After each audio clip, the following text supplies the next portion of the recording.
नमस्कार मित्रांनो, मी तुमचा वर्दीतील सर्पमित्र फारुख नलवन। मी नेहमी सांगतो आहे की हिवाळ्यात घोणसचं प्रमाण प्रचंड वाढलेलं आहे।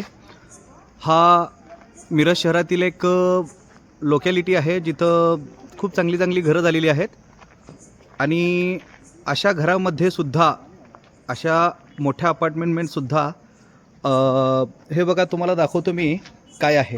तुम्हाला पाहता क्षणी ते दिसेल।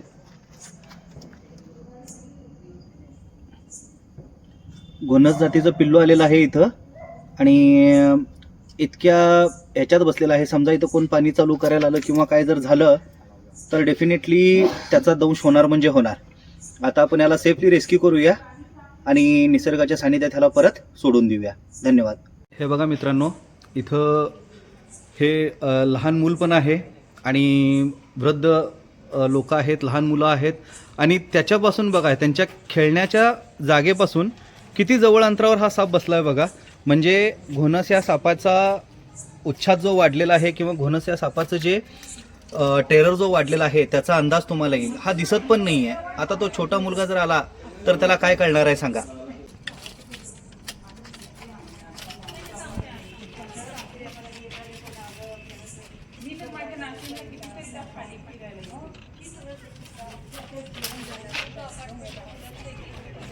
बरणी कुठे आहे?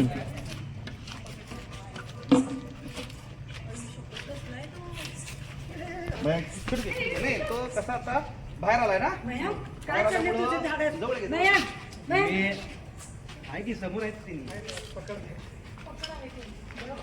एवढा तो त्रास करणार।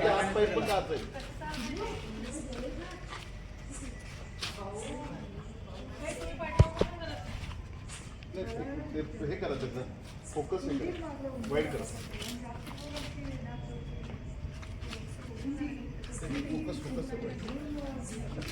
घाबरू दे त्याला, जरा दमू दे त्याला। सोडत नाही, सोडा काही जवळ नाही, काय टेन्शन नाही। तुझ्यापर्यंत येऊ देत नाही त्याला मी।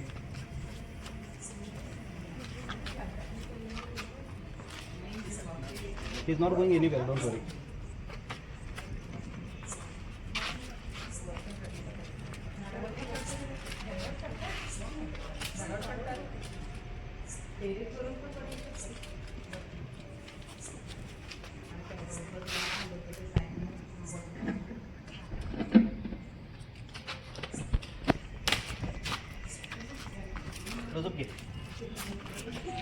ते पुठ्ठा घ्या कोणीतरी प्लीज।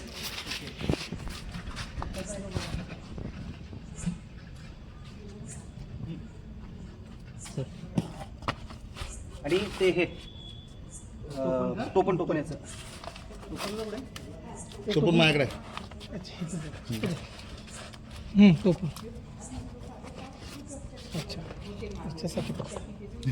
आता ह्याला घातलं, परंतु ह्याचं तोंड कुठे पहिलं बघायचं। बरोबर, तोंड खाली आहे, त्यामुळं we can do that now.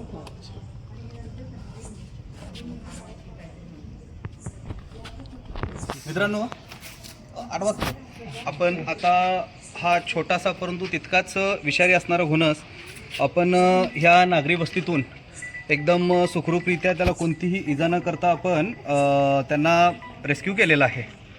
आणि आता आपण याला उद्या, आज रात्री नाही परंतु उद्या आपण याला निसर्गाच्या सानिध्यात सोडणार आहोत। धन्यवाद।